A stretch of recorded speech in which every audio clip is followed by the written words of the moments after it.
The entire decolonization, it's a disparate set of people coming from disparate set of disciplines. But the larger discourse of decolonization that emerging, I'm not 100% convinced that the right umbrella term to describe all the alternatives, but I think it's the best of the ones available.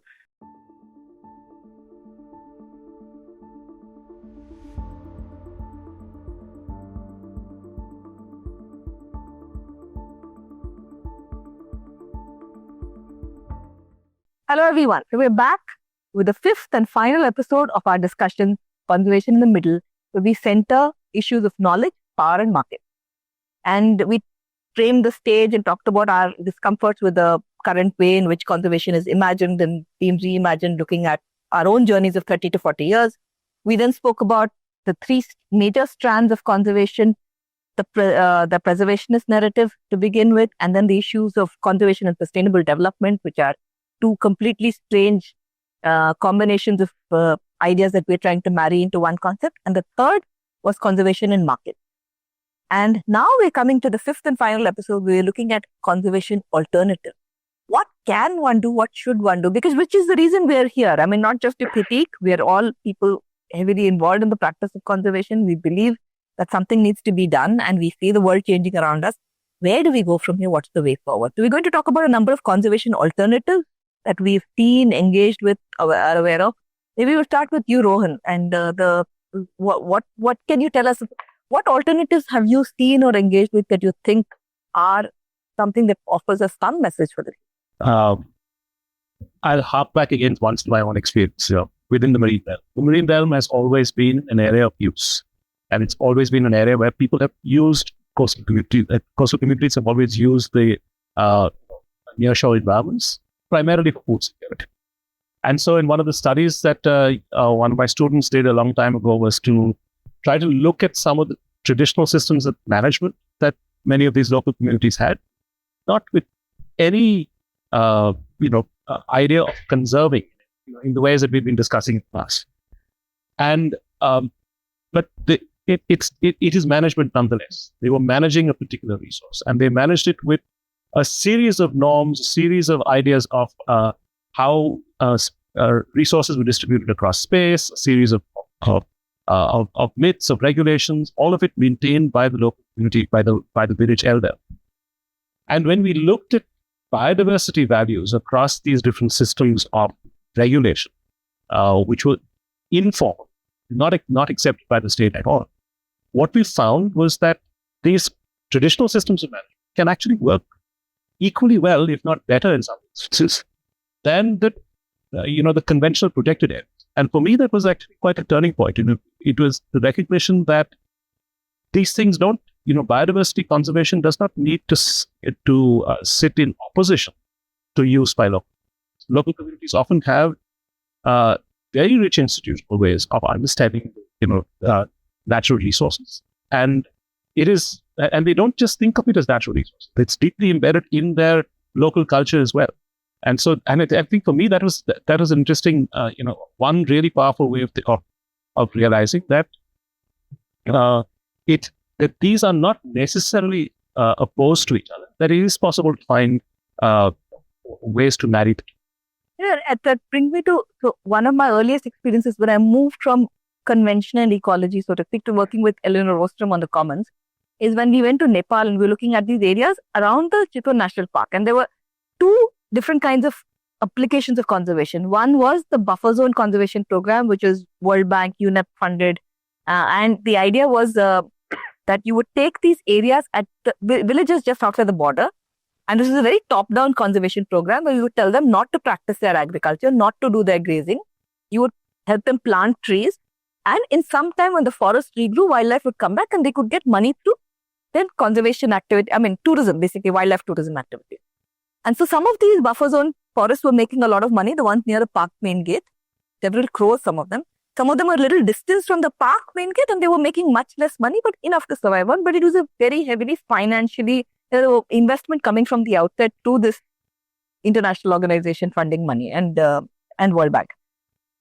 At the same time, there were community conserved areas. And that was Nepal's approach, which later India took as joint forest management, which is the idea of community conservation. And they were indigenous areas that people had been managing anyway for hundreds of years. It's just that the government came and gave them formal recognition.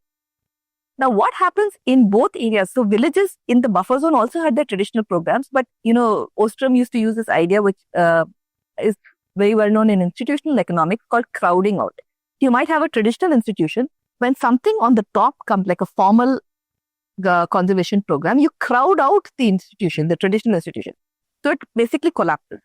And that was very clear. So I started this work in 2001, 2002, and then the Maoist insurgency became more and more. And for a long time, you couldn't really go back into Nepal. And we heard a lot of stories about poaching of rhinos, and the entire Chitwan National Park protection collapsed, as it would do when you have insurgency.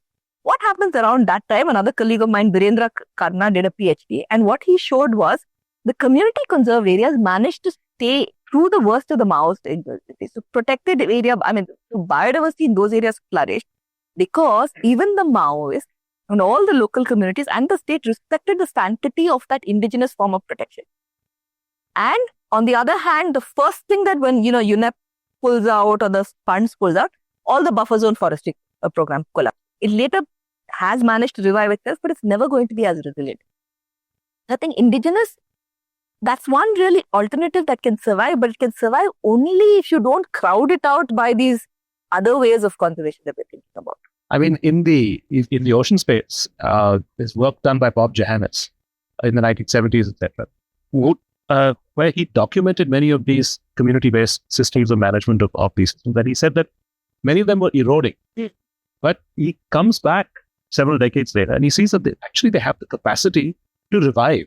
Just like ecology theft. That's right. So it does actually have the capacity to revive as long as local institutions are strong enough, right? And and I think that's what the learning that comes, the learning of hope that comes from that is that, the erosion of many of these systems is not a one-way thing, that it is possible to get these things to revive.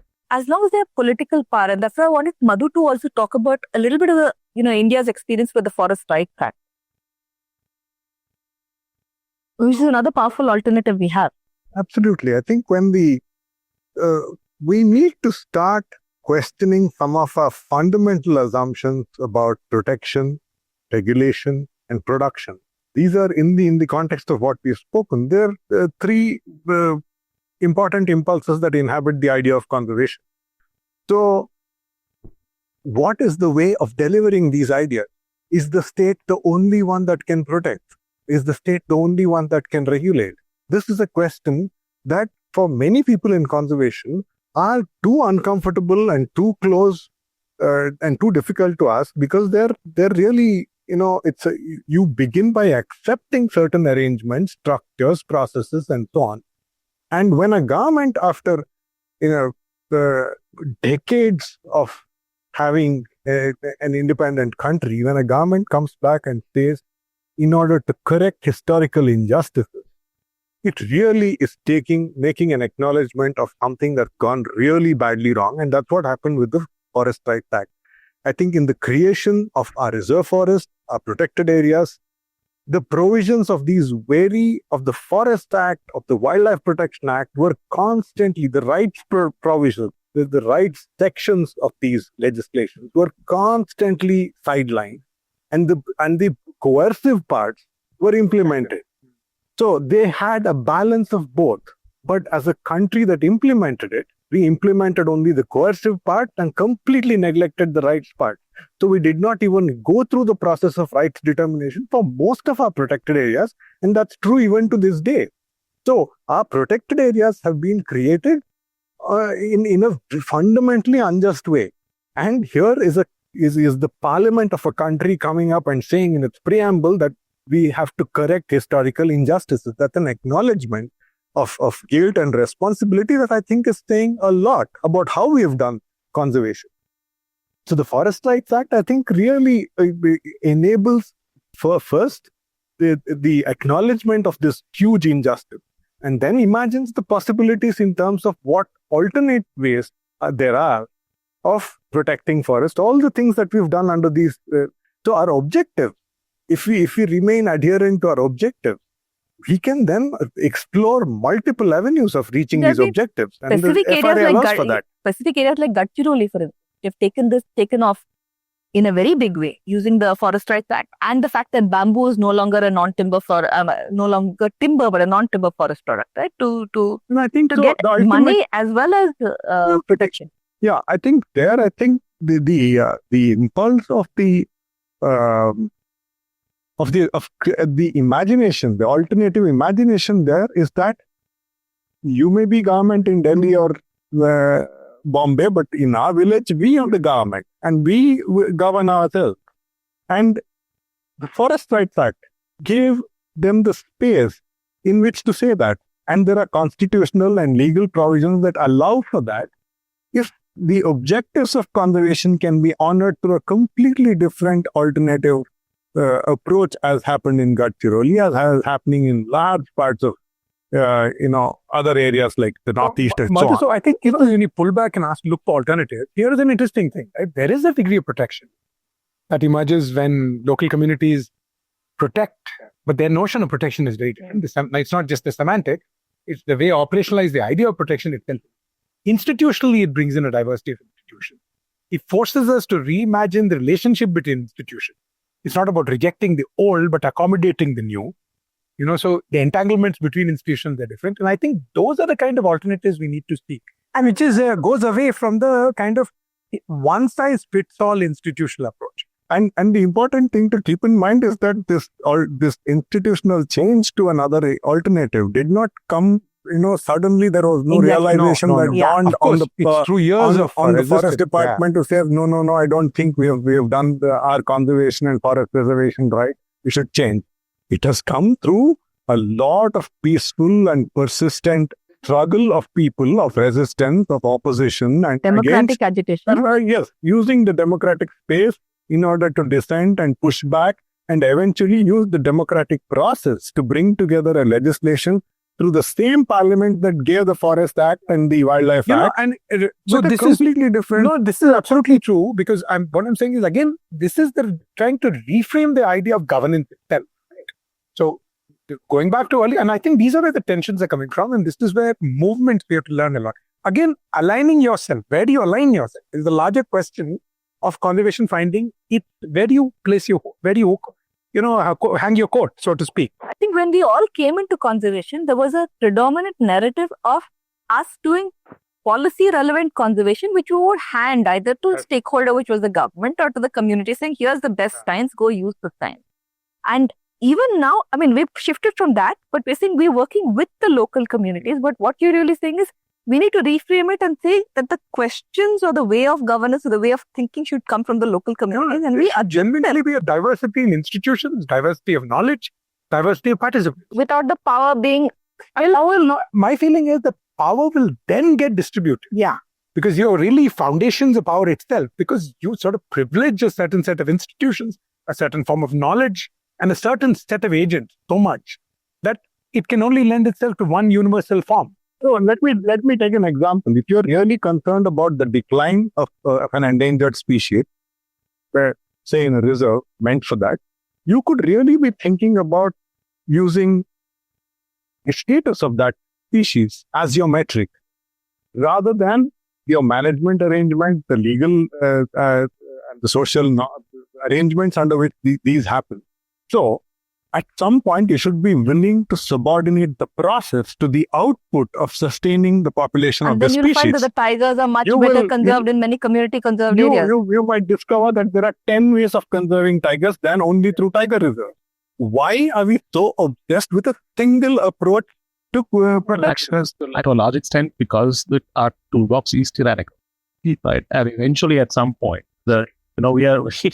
our indicators become our targets, and then everything becomes about the one particular thing that stands in for all the biodiversity. On a slightly lighter vein, I think had trained as a physicist as I am, I think there is a physics envy in all of science. The idea of reducing things to a minimal set of laws and certain abstract universality, and I think some of these places you encounter the limits of that kind of an epistemology. Right?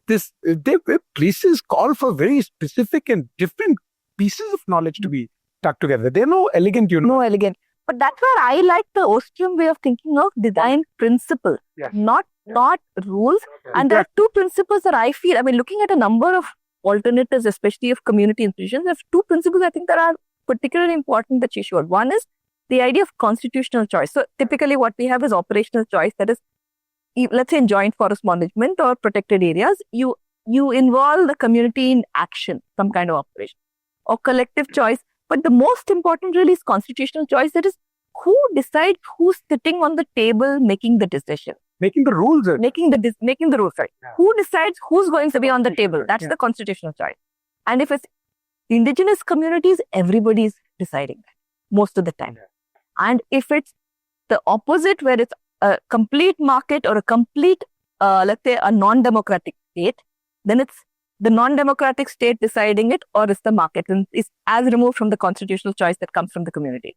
And I think so that's one of the important principles. The second one, which also turns out to be very important, is who's doing the monitoring. I mean, you're saying of the outcome. Because it's not just what is monitored, but who's doing the monitoring, and that monitoring has to be flexible.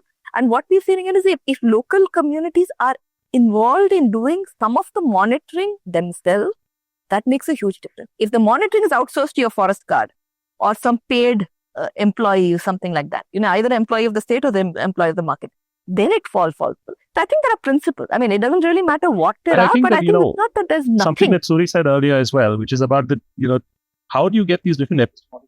Speak to each. And that's often the complexities. And I don't think that we have been able to figure out a proper way to get this. And I think actually, in terms of alternatives, the entire decolonization, it's a disparate set of people coming from disparate set of disciplines.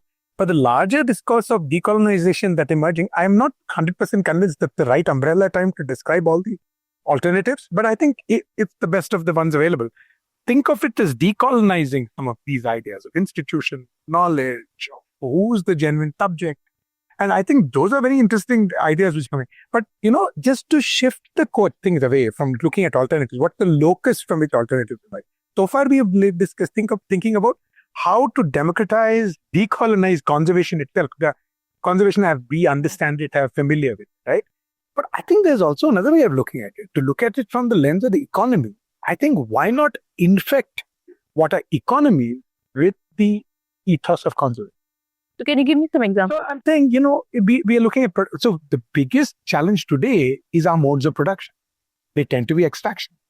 They tend to be universalized, as in, they don't care. You don't care where your lithium comes from as long as it's going into your cell phone somewhere and it reaches the universal global consumer. So whereas ecology is all about place, so sometimes one wonders, how does one imagine modes of production?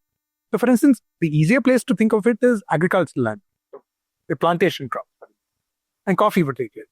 So can we sort of change the way coffee is grown? So coffee lends itself to different modes of production. You can have an industrial mode where you completely wipe out every other vegetation and just plant coffee crops, right? And the standard model of a plantation culture. But then there's the idea of shade-grown coffee. Next level of extension shade coffee could be a forest-grown coffee, where the shade is provided by actually a forest. And it turns out then that there are many of them who are the growers of coffee are actually small growers who actually come from local communities in many. So I think there are interesting initiatives which are trying to bring together coffee products from these kinds of landscapes with different modes of production and create markets around these. The critique to many of these things is that, yes, these are cute little boutique examples. And the challenge is always provided when you suggest these things is, how do you scale this up to the level of the globe? So maybe that shouldn't be scale, is my argument. I mean, maybe we need a hybridity, right? Some things will naturally exist at patterns. I think in many places, we are in danger of confusing replication and scale. Correct. We really need much more of replication. So something that is embedded, grounded, and place-based with people and culture and so on cannot be scaled. Yeah. So it can be replicated. There is another culture, another people, another ecology in which it can be made relevant. But you can't take the two and amalgamate it to make something twice as large. You've seen how those machineries fail. I mean, there we are, again, it's like trying to solve the problems with the same set of tools which created the problem in the first place. And one thing that inspires me a lot is the kinds of language that the commoning movement actually uses, which is the idea of the vernacular, right? The things you really need. Every place suggests its own solutions.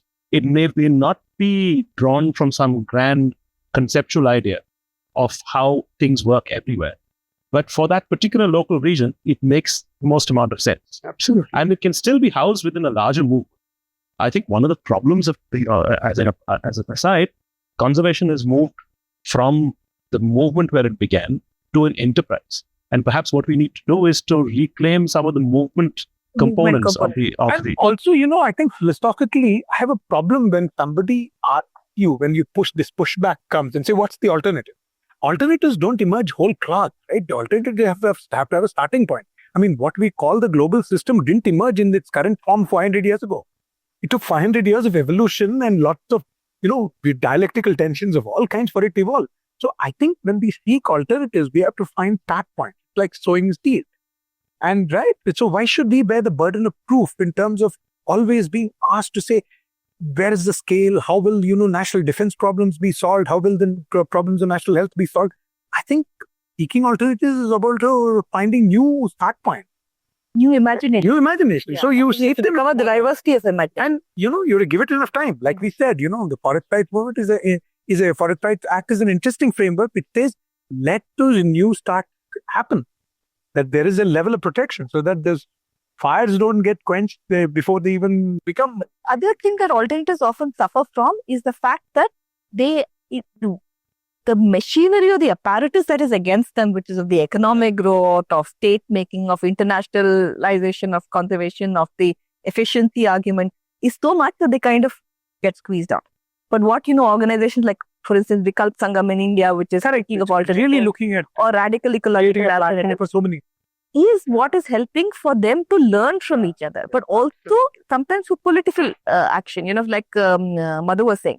So the entire reason the FRA came was because of a lot of people to taken to the streets, and they were a democratic voting population which had rights, so they actually managed to get the parliament to pass. No, I think coming back to the idea of locating conservation inside this idea of economy is, I think conservation itself is to broaden its idea of what constitutes conservation. Right? Largely, it's the extrapolation of the idea of protection which prevails in conservation. One form of shaping that, right? But this kind of thing of playing a proactive role in determining the shape and trajectory of economic transformation. I mean, I like the way that Reva, for instance, frames it. Right? She says that it's not one thing. You need to have a whole range of things. You need the market. You need the state. They all play an extremely important role. But you also need the household. You need the commons. And you need to frame this within the context of planetary boundaries, which are determined by ecology, determined through evolutionary time. And you have human needs at the center. And so I think that's a very nice thing, which is the donut and I think economy. In that vein, there is a bunch of ideas for questioning the wisdom of the current common sense, right? The universal common sense, which is the degrowth kind of ideas. Yes, there's a long way to progress. I think they're beginning, but I think unless we give space for some of these ideas to ideate, as well as practices to emerge from that, of the commons, of degrowth, of the donut kind of approach. And I think in conservation, there is talk about conviviality in conservation, borrowing from Ivan Illich, his ideas of conviviality. And, a sort of more humanistic approach towards using technology and science, we re-embed all our economies in place. And place, I think, is a beautiful way of thinking about it, because place has an ecological connotation and it has a cultural connotation as well. And I think in that context, really looking for inspiration in the various indigenous movements around the world. Yeah, and I think that that also allows you to do is reimagine conservation. So the protected area tries to enclose a certain space and fit conservation into it. I think we have a lot more to gain if we can broaden our idea of conservation and make the entire world a home for conservation. And there, if it's the Dongaria Code who want the Niyamgiri Hill to be protected because it's a place where they can hunt and, gather some. It is, to me, that hunting is certainly worth a lot more than a mining company that's going to make a moonscape out of that project. So I think that's a trade I'm very willing to make. Or in a place like the Himalaya, where Charu, with working with the pastoral community there, was able to protect a set of areas where wild goat and sheep were being reduced in population because rangelands were degrading. And similarly, the domestic sheep and goat were also suffering. So you are very willing at that point to take conservation as a byproduct. So by protecting those rangelands, you are able to revive wild goat and sheep, but the people are doing it for their domestic goat and sheep. And then where you were using fences, you are using prayer flags. Well, I mean, to increase the space The for valence of conservation. Yeah, would it But all of that so much more exciting. all of that requires that we can't, as conservationists, be in a very grant-oriented, scale-based. I mean, you need all of that to function. But if you're not going to embed yourself in place for a long period of time, talking to people, understanding things, trying things out, sowing those seeds, see what fruit, you're not going to get it by just moving from place to place frantically. I think much of this conversation is really, it troubles our idea of what our role is as conservationists, as conservation scientists or as conservation practitioners. What is our role this for?